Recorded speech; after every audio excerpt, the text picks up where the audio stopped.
Welcome back to episode 2 of Card Stonks, ladies and gentlemen. For those that missed the first episode that dropped a couple weeks ago, of course, we went over a couple guys from the MLB who, after the season, their stock rocketed up and also plummeted pretty bad. And well, if the NFL season is in full swing, we took a look at one guy whose stock has risen the most so far this season and one that has dropped the most so far.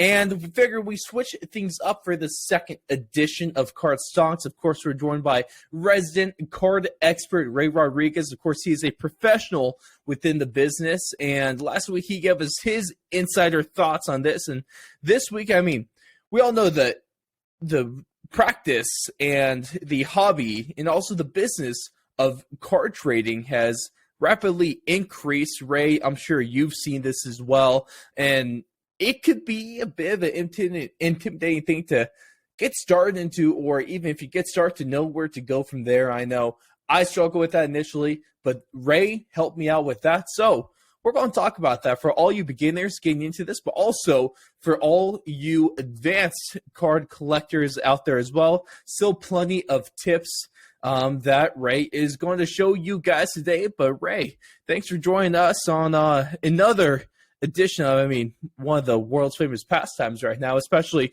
one thing that I did a whole hell of a lot last year when nothing was going on. Yeah, it's good to be back. There's so many different ways the hobby's going right now. It's really just fun to watch, see where people go with it. There's so many different avenues, so many different, niches that people can take it. There's something for everyone, really. Mm-hmm. Absolutely there is. And it covers every sport. It even covers, and I'm sure you have actually gone to, was it Pokemon cards too, right? Yeah, even Pokemon, which I never even was interested in at all as a kid. There's money to be made, so you got to, put something in there. Absolutely you do. But the first thing we're going to start off with is, what got you into card collecting initially, and how did you do it, essentially? First it was just my dad, really.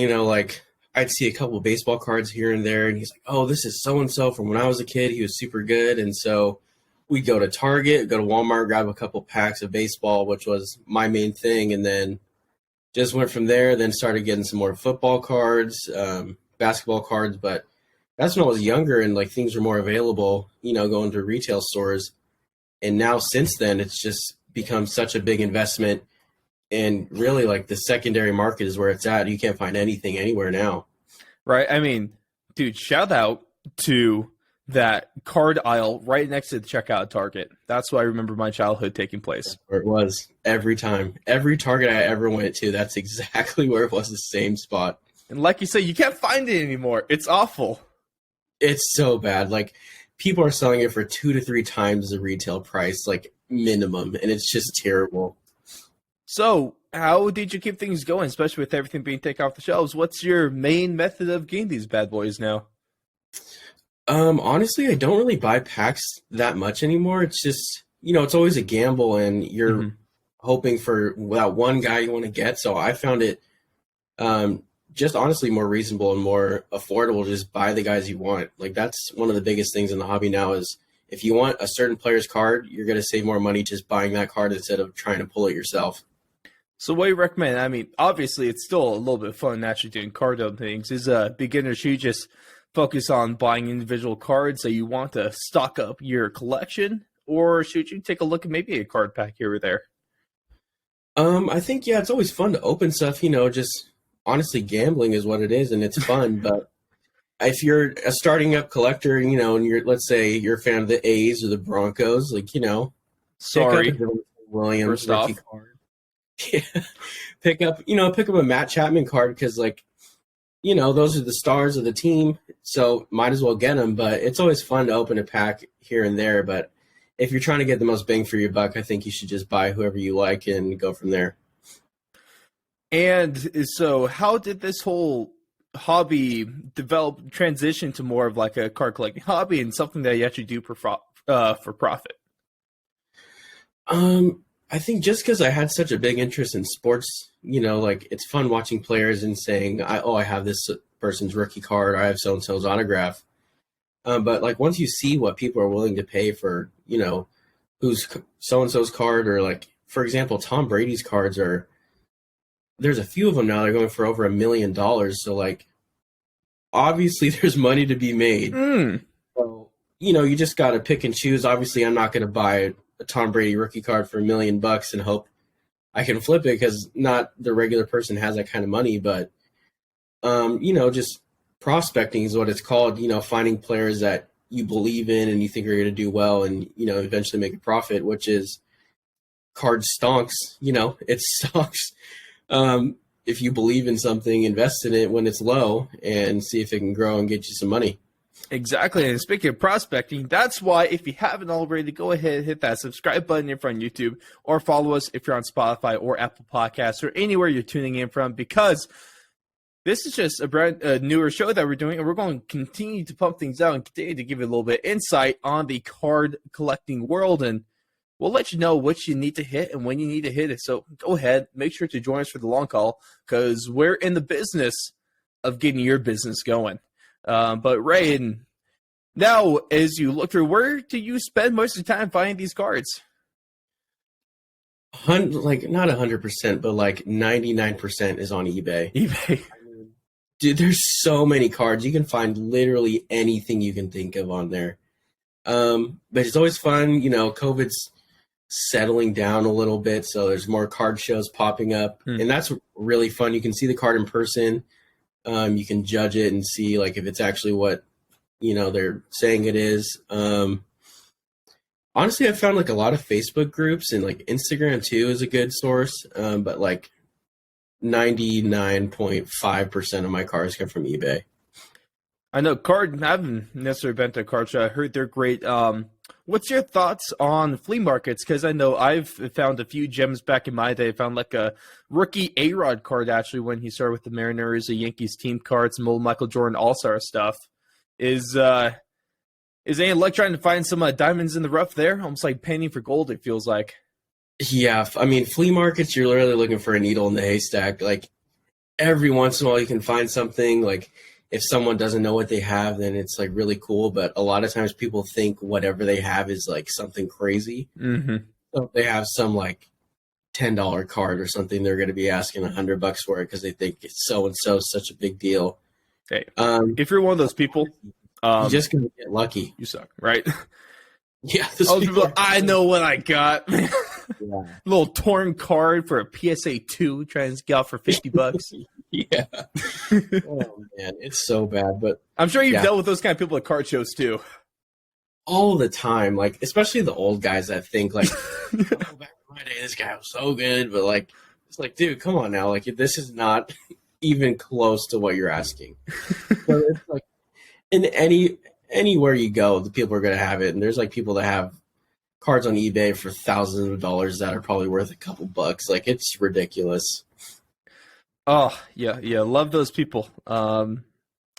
Man, they are just the worst. But and now let's cap things off. I just want to hear it because you've had plenty of experience in this industry, and so give us a few tips of either for beginner or even more advanced people of how you are able to find the right cards for the right prices, and ultimately what you should do if you want to get going and try to find the good stuff off of this. Well, first off, collect who you believe in. It's way easier to prospect, way cheaper to, find someone that you think's going to do well and, just hope for the best. So honestly, just collect who you like, and usually you'll find some success in that just, based on what you've been watching. I would also say diversify your collection. Don't just go baseball, don't just go football, because in the off season, your cards are going to be worthless really compared to what you paid for them during the season. UFC is getting really, really hot right now. Those cards are going for a lot. So, there's like a lot of sports that you can get into where you can make money any given day. I mean, this past weekend, if you bought Juliana Pena cards, you'd be making, oh man, oh my god, like 5 or 6x what you're making right now. Well, it's crazy. First off, I'm surprised she even had that many cards. Second off, man, made some decent chunk of change with those. Yeah, and honestly, like, just stick to the media. I wouldn't even know about what's going on in the UFC if I didn't listen to the Fourth and Long podcast. So, but like, speaking of which, the nicest UFC talk ever comes out. UFC Talk 69 will be out by the time this drops. So go ahead, check that out, thefourthlong.com/MMA. I know I'll be listening. But do your research, listen to podcasts, see what top prospects are going on, what QBs might be coming up next year, just so you have the names in your head and you know who you're looking for. Just tons of research. That's all you need to do. And of course, like I said, Ray, you already know the best place to research. Card Stonks, baby, thefourthlong.com. Yep. Exactly. And before I wrap things up, just want to get your last thoughts and maybe just last any words of advice, anything you want to say to either people just getting into card collecting or ones that have been doing it for a little bit now. I would say find people that are like-minded, people that are into the hobby and can help you. Honestly, like reach out to people that have collected. Ross didn't know too much and he reached out to me and I told him everything I can. I mean, most people in the hobby are trying to help other people out. And even if you're, like a veteran collector, I think there's, you're never going to stop learning. So let's say you collect tons of basketball, baseball, football, want to get into the UFC market, you don't know much. There's someone that collects only UFC and can tell you everything you need to know. So I think just branching out and making connections is the biggest thing. Love that. That's honestly perfect advice here, Ray. And as we cap every episode here, it's time for a Flex If Friday. Yeah. And Ray, show us what you got to flex today. All right. Well, we were just talking about different sports. Every sport has cards. And I think almost everyone knows who this guy is. We've got a Tiger Woods rookie card. And he's making a comeback pretty soon here. So if I were you guys, I'd hop on before he gets into another tour. How much do you think that one's valued at? Just this card by itself, non-graded, is going for like $30 to $40. So, I mean, that's respectable. Not too bad to hop in for, honestly, the GOAT of golf. Mm-hmm. Get it graded, wait for him to have a little splash, get back on the tour, and you can make some serious money. Exactly. And actually, just because of the events of this previous week, I'm actually joining in Ray with the Flex It Friday. And the cool part about this is that this was a gift from Ray as well. It is a Demaryius Thomas rookie card, Topps triple threads, autographed 62 out of 70. And that is a damn good looking card. And Ray, you want to know why I'd value this at? Absolutely priceless. Yeah. I mean, Broncos legend, probably one of the best receivers to ever put on a Broncos jersey. Dude, I was talking in NFL breakdown of Week 14. I think it's the best to ever do it. So obviously something that's going to be great to hold on to. You might get, honestly, I mean, it might sound bad. It's probably jumping up in value right now for, the reasons. But yeah, fortunately, that's always how it is, man. Whenever someone passes their cards, everyone wants their stuff. But you already know that's always going to be one of the most treasured parts of my collection. Of course. I'll put that alongside his autograph of my Broncos foam head that I got my first time in Denver. Yep. Dude, shout out to Demaryius Thomas. And also, shout out to all of you lovely people that tuned in this week. Thank you so much for tuning into Card Stonks episode 2. Whether you're a beginner or an advanced card collector, I hope that this is able to be beneficial to you. And if you're just now getting into it, please reach out to us. Reach out to Ray. Of course, you can find him on Instagram at card.collector.3. Yes, there we go. Of course, he'll be tagged in everything here, ladies and gentlemen. Of course, you can find all of our great stuff at thefourthlong.com. And make sure to, like I said, subscribe or follow us on Spotify or Apple Podcasts or any platform you're listening to this on, so you can keep on tuning to these bi-weekly card shows.